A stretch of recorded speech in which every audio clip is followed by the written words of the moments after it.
You're listening to Must In-laws Be Outlaws, the podcast that proves even the rockiest in-law relationships can turn into the greatest friendships. Want the inside scoop on how we did it? Stick around. Hosted by Lucette Bloomgarden and Cathy Riva Bloomgarden. Okay, so what's on your mind, Lucette Bloomgarden? It's very interesting. We constantly talk about our relationship. And let's clarify for the listener, we're a mother-in-law and daughter-in-law. Exactly. And we are very, very close, and we love each other. And we're proud to be able to say that. But it didn't start that way. She's right. It actually started rocky. It really did. We had a couple of rough times, more than a couple. But today, we're very fortunate and very grateful for what we have. Yeah, so our hope is to offer wisdom and insight into how you can love someone that you might not even like. What? But also, just in being totally vulnerable, I feel really grateful to be here, but nervous. Do you feel nervous? I'm a little nervous. We've worked on this, and the making of a podcast, you guys, is super complicated and more work than I think I anticipated. So the work that we put in, I actually feel very excited. Good. I really do. I feel very upbeat, very excited. It's taking both of us into a new realm, which I like a lot. And both of us love adventures. True. And this is a new adventure for both of us. I'm thrilled. I'm absolutely thrilled. But more importantly, what we want to be able to do is to help people who have had issues. And let's face it, many, many daughters-in-law and mothers-in-law have issues. I don't know what you're talking about. No. Should we start listing our issues? No. Let's get into the topic. What is our topic for today? Our topic for today is there another woman in your husband's life? That's a very interesting topic. We all are concerned about that. And when you enter as a new daughter-in-law, you have your own feelings about the role that your new mother-in-law should take.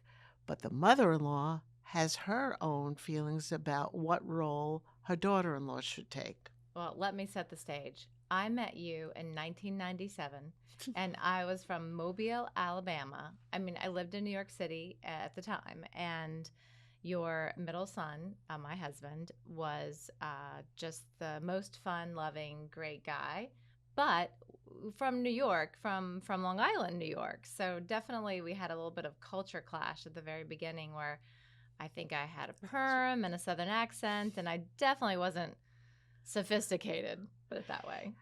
She's absolutely right. She came from a different background, a different culture, and New Yorkers, as we all know, are very forthright and they say what's on their minds. But Southerners, not true. That's right. I was always taught to be polite. In fact, I still said yes, ma'am, and no, ma'am. And that used to drive you nuts. You got so mad. And I was like, wait, but this is how you're supposed to address adults. This is the right way. But that wasn't, culturally, that's very specific to the South. So it's funny how these. It was, it's interesting. One of the things my husband and I would say is we have 3 daughters-in-law and they're all foreign.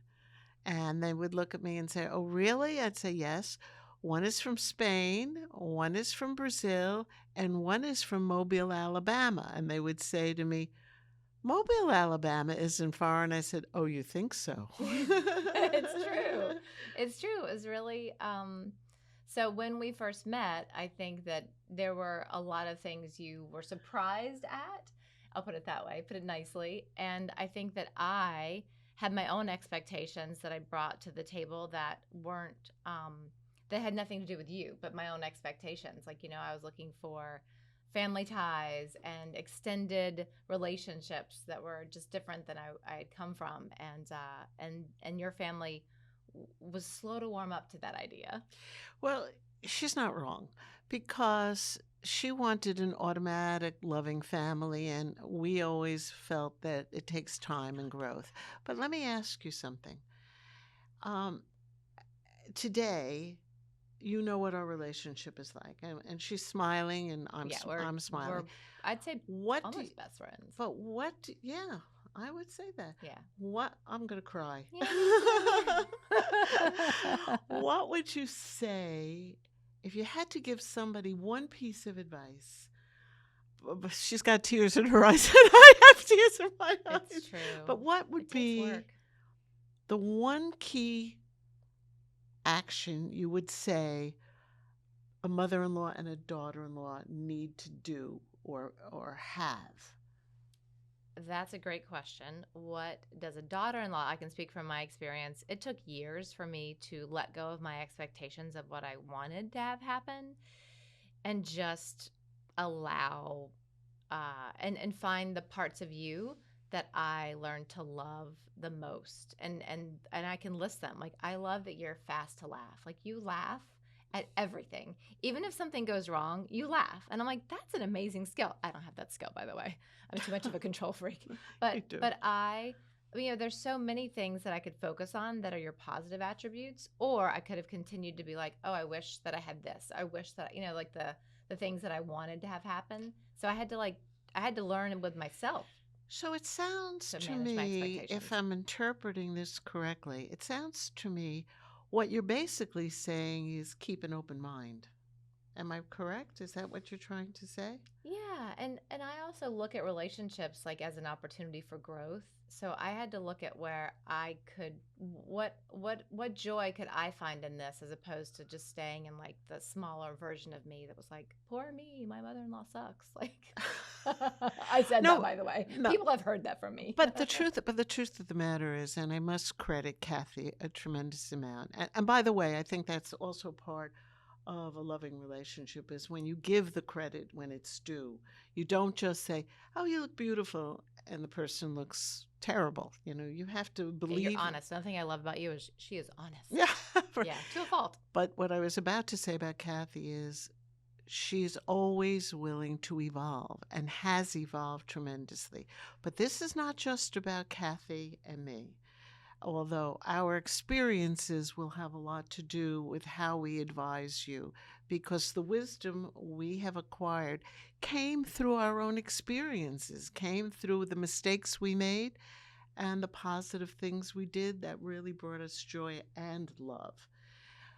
I would think that's very good. It's very interesting. We are welcoming people to send in any kind of questions. Yeah, because at the end, we're going to do who gets the last word, and it's going to be you. But I wanted to jump back into what you were just saying about our relationship isn't like this podcast is for everyone. But here are some examples that maybe are relatable from our life experience. Like, I remember when we first met each other, I was so taken aback because I sometimes what would happen is like we'd be at dinner and you'd say something that sounded nice, but then it turned out to be not so nice, and I had trouble not handling that well in the beginning. So I want to give this as a real example because I've said this before in my talks, and people really resonate with this, and then flipping the script. So like you would say something like, "Oh, you look really pretty." But have you thought about putting on sunscreen? Or, like comments where that started out really nice and they turned out to not be nice. Like a mother says. Yeah, I mean, it's not uncommon. I've heard this a lot. But I remember the time where I didn't let it bother me anymore, like when I was able to flip the switch from what I would consider what I took as an insult, but then I flipped it because one day you said, you have really pretty nails. Have you thought about getting a manicure? And instead of my perspective being like, oh, she's giving me an insult, I actually said, I would love a manicure. Let's go together. And you said, great, I'll treat. Yeah, no, but I wasn't giving you an insult. That's my point. My Yeah. perspective was those comments were insulting because that's how my perspective was. But once I changed my perspective, How do you change your perspective? I mean, therapy. A lot of therapy. It was a lot of therapy. I mean, I'm not even kidding. Like I wanted an ideal mom, to be a certain way. Ask your husband. He doesn't have an ideal mom either. I mean, who does, right? My daughter definitely thinks I'm voted most annoying in our family. So I don't know that there is an ideal mom. But my point is like that that perspective shift that I was able to have with lots of counseling and help gave me space to love. Like I was able to find ways to love all the things. Like I had to open the door to my own heart. Okay, that's a very interesting thing. And my next question will not be an easy one for you to answer. You said that it gave way for you to open your heart. It's easy to say when you've done it, and it's easy to say when you're giving advice, but how would you tell somebody how to open their heart? I mean, you're the wisdom keeper in this relationship. How do you think it's done? Really, it's hard. It's different for everybody. I think we all have, I'll tell you what my perspective is about all this. I think all of us, all humans, need to have their inner voice talking to them. And you have to have almost like a recording where you keep saying, keep an open mind, or Oh yeah. receive this with love. At first, it sounded like you were talking about schizophrenia, but now I actually understand. You're like, oh, it's like a mantra you keep, like that the other That's person's right. not trying to harm me. The other person's actually doing their best. Right, The other right, person's not trying, right. and I'm doing my best. Nobody on this planet can always say the right thing at the right time. So if somebody says something and you or I, anybody, interprets it with a negative spin, we have to say, you know what? I don't care how it was meant. I care how I perceive it. And if I can perceive it with a positive spin, not only will it change how I respond to her or anybody else, but it will change how they respond to me. But that's up to us. Everything we do, our own motivation, our own understanding. I'll bring something up, and you know about this. Uh, I feel family is very important, and I always have. And my one goal has always been to be really, really close to my family and to bring up a very close knit family. Thankfully, so far, it's true. But at one point in my life, there was a situation where my sister and I had a break. And I thought about it and I was devastated over it. And Cathy knows. I mean, I hardly ever cry, but I would cry a lot because it broke my heart. In any event, I decided I was not going to accept this anymore. So, what did that mean? What does it mean to be able to swallow your pride and go to that person and say, let's do something, which is what I did. I said, let's meet. Let's not meet in your house, my house. Let's meet in a neutral place. Long story short, I'm not going to go into the details right now. It worked. It worked because in her heart, she knew she wanted it. In my heart, I knew, and I was willing to open the door. And when she did not accept it at first, I opened the door wider and wider until she walked through. And I think that's the key to all relationships. Yeah, I have to give that some thought, but I agree. I think persistence is definitely a good quality in love.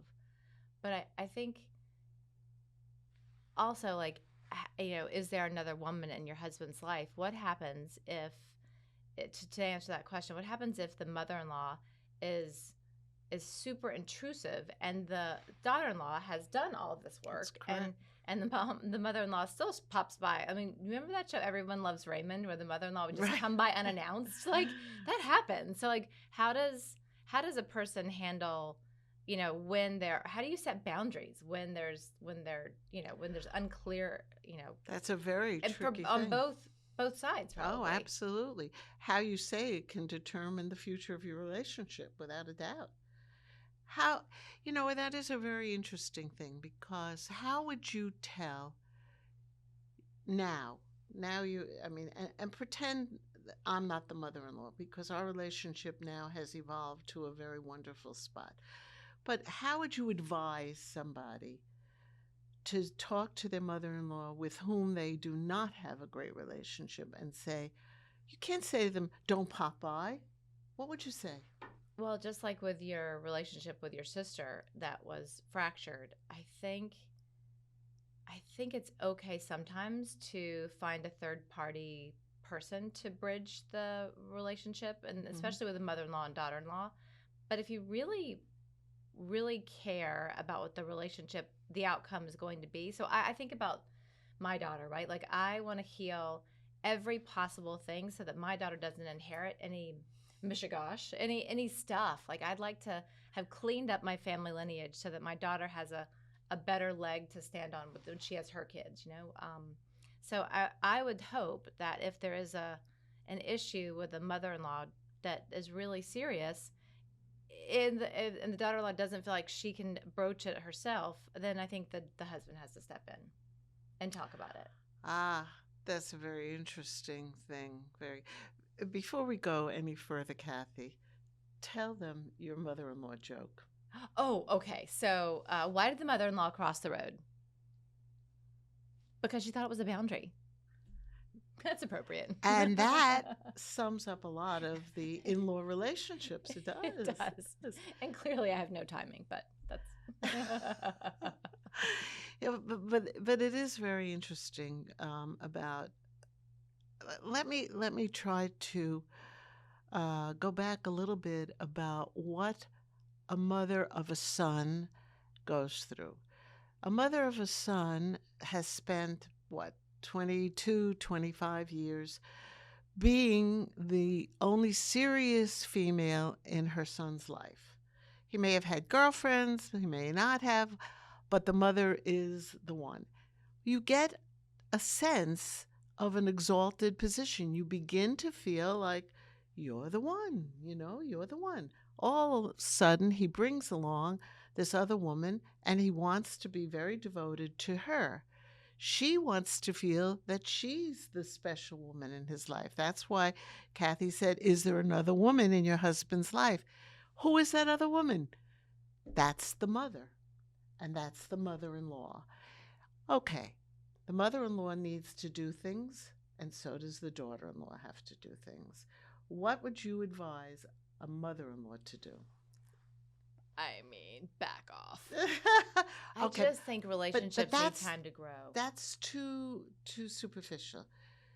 But you just hit it with the next statement. Say that statement I think again. relationships need time to grow. Like my husband and I, when we were dating, we needed to find our own method of communicating and where we landed on certain issues that didn't have so much influence or advice coming from the wings. And it took a little bit of time for us to navigate those waters with you and your husband, because you have a close family and there are two other brothers as well. So there was a lot of influence that you obviously had. So it was really important for us to take a little bit of time to establish our own methods of communication. And it was helpful that he was able to express that to you and you listened. Oh, absolutely, and he did. He was, I think, very fair. It was a very difficult position, and not all men can do it. Um, the one thing I would advise any woman who is becoming a mother-in-law or in a relationship now Or that husbands. Everyone's got a mother-in-law if they're married. right. Well, Well, in but theory, the point being is partners. when you as the mother-in-law are about to say something, think about how that's going to come across. Give it a second. Most of us blurt out things without any thought. And if you give it a second and you think, I don't know, most of all, and I hate to put it in the vernacular, back off.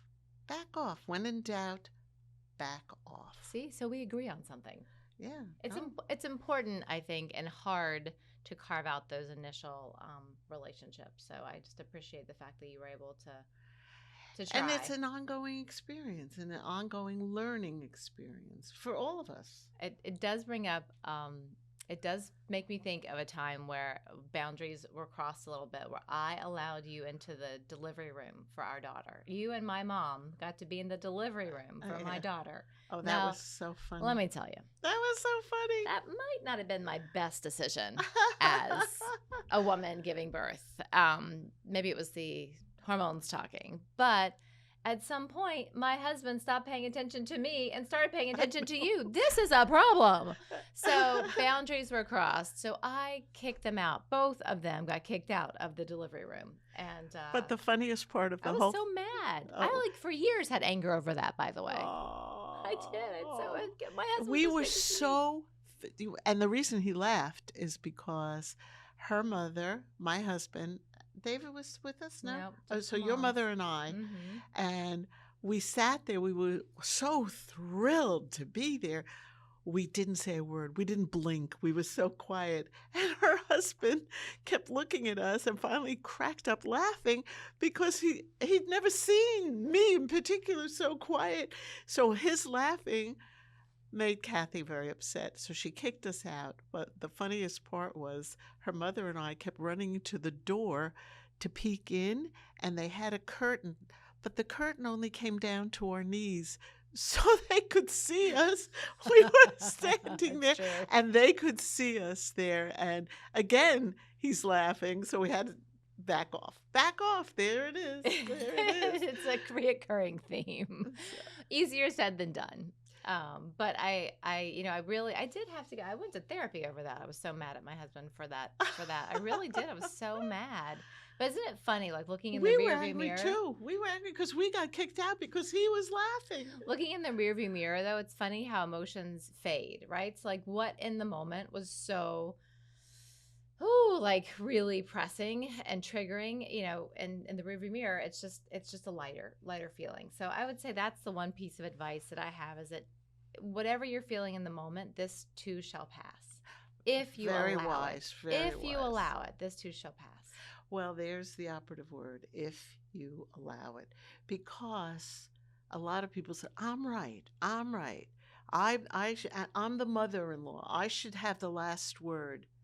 That's not correct. I'm sorry. As a mother-in-law, as a mother, I am telling you, if you have that attitude, you will not grow. But if you say, you know what? I'm going to let her have the last word. I'm going to let my son listen to her. You may find yourself pleasantly surprised with a wonderful, wonderful relationship. Well, I want to get to the audience questions on who gets the last word, but I do just want to jump in and say one thing. What if the daughter-in-law is a piece of work? What if the daughter-in-law is the problem with boundaries? What if the daughter-in-law is like rearranging your kitchen and stealing your recipes and whatever? Like, what if the daughter-in-law is the problem? The monster daughter-in-law. They call it the monster-in-law. What would the devil daughter-in-law? I don't know. Anyway, what if the daughter-in-law is the issue? What would you say? Well, how would you handle if I was a nightmare? Maybe I was a nightmare, but how would you handle it? You know something? I think the bottom line is when the mother-in-law and the daughter-in-law are not getting along, the mother-in-law perceives the daughter-in-law as the monster daughter-in-law, and the daughter-in-law perceives the mother-in-law similarly. Nobody should think they're always right. I don't care who you are. I don't care if you're the most wonderful human being on the planet. Nobody is always right. Therefore, have a little humility. Take a look at yourself and say, okay, let me give her a chance. Oh, that's big. I like that. Well, we're going to jump into who gets the last word because the audience is really the whole reason we're doing this podcast. It is for you. So we take questions and you can email us at mustinlawsbeoutlaws@gmail.com. But our first question, we have time for one. So which one do you want to pick? We've got a few questions here. We actually put out a query before we even began this program. Which one do you want to pick because we're running short on time? Well, the one I'm going to do is she says she doesn't want advice, so how do I stay quiet? That's tough. That's really tough. Because what happens if you see them doing something and you know from all your experience that that's wrong? Should you say something? As the daughter-in-law, what do you think? I think you just said there is no right or wrong. You just have to observe because people are going to learn from their mistakes and they need the opportunity to learn from their mistakes. If they come to you for advice, that's a different story. But if not, I don't know. What do you guys think? Well, I actually have another, I have two other daughters in law. One of the daughters in law did something that drove me crazy. She would say the kids would get up on like a ledge and they could fall. They could really fall and get hurt. They wouldn't die, but they could really get hurt. I would say, I'd say to her, "This is not good. You can't let them go." I was so upset. Her answer to me was, "Then they'll learn and they won't do it the next time." And then I realized what she was saying is much more than what it appeared. She wasn't just saying to me, "They'll learn." She was saying, "It's not your business. They're my children, and I am bringing them up the way I see fit." And I stopped saying it. It was hard, but I stopped. That's amazing. Really. That's a testament to all of our growth. I can tell you that. Well, we'd love to hear from you. We want to do more Who Gets the Last Word, and this is your chance to have a voice. So definitely email us at mustinlawsbeoutlaws@gmail.com. And I guess we're going to tune out. But now, do we want to like close it with a tagline? Do we want to test out the taglines? Why don't you guys vote on the tagline you like best? And here are a couple. Good idea. Good All right, idea. so you toss out one, I'll read the next one. Okay. One could be from tension to triumph, navigating the in-law or any relationships with grace and growth. Meh. Okay, how about, let me tell you how I feel. How about unlocking the power of partnership, how in-laws became allies. And then the last one was navigating the hard parts, celebrating the heart parts. I like that. A conversation between in-laws. Again, I just want to mention, please send in any questions you want us to discuss. It's in-laws-be-outlaws@gmail.com. Today's sponsor, Cathy? Well, I was just going to say, don't forget to let us know what tagline you liked the best in your email as well. And today we are sponsored by Blue Jewels. And Blue, you can, look, if you want the perfect mother-in-law, it starts with an engagement ring. So it's the perfect place for you to find a beautiful ring for your daughter-in-law, future daughter-in-law. And you can find these beautiful rings at lubluenewyork.com.